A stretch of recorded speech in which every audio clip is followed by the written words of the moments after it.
Hello दोस्तों, नमस्ते, प्रणाम, जय श्री राम जी। आप सबके स्वागत करती हूँ दोस्तों अपना यूट्यूब चैनल में। तो आज मैं बहुत ही प्यारा शिव विवाह गीत लेकर आई हूँ। शिव जी का लगन शुरू हो चुका है दोस्तों, तो आप लोग बने रहिएगा हमारे इस गीत को सुनने के लिए। मेरे प्यारे बहनी, सखियों, सहेलियों, दीदी माताएं, हमारे शिव जी का गीत अच्छा लगेगा तो छोटा सा प्यारा सा कमेंट करिएगा। शुरू से लेकर अंत तक सुनिएगा, तो आप लोग बने रहिएगा। चलिए मैं सुनाने जा रही हूँ।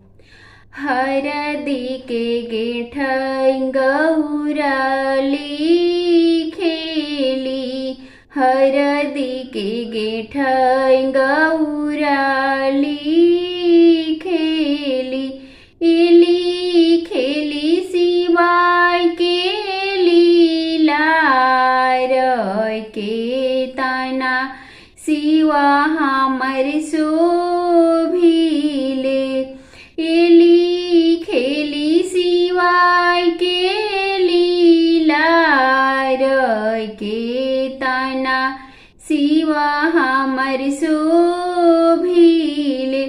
जब शिवजी जोड़ावा संहारिले,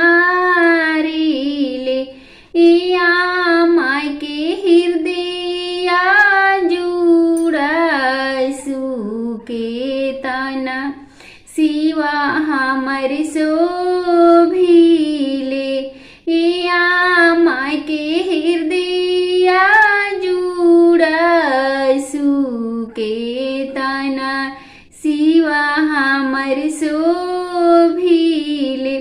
जब शिवजी जूतावा संहारिले, ई भाभी के हृदय या जुड़ा सुके तना सिवा हमर शोभिले। जब शिवजी टोपिया संहारिले,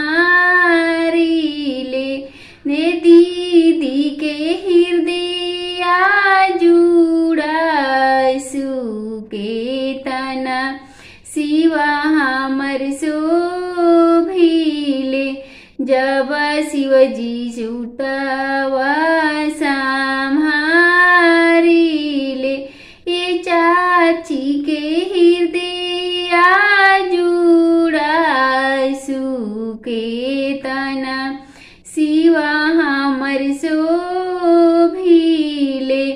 हरदी के गेठन गौराली खेली, इली खेली सिवाय के लीला के तना सिवा हमर शोभिले।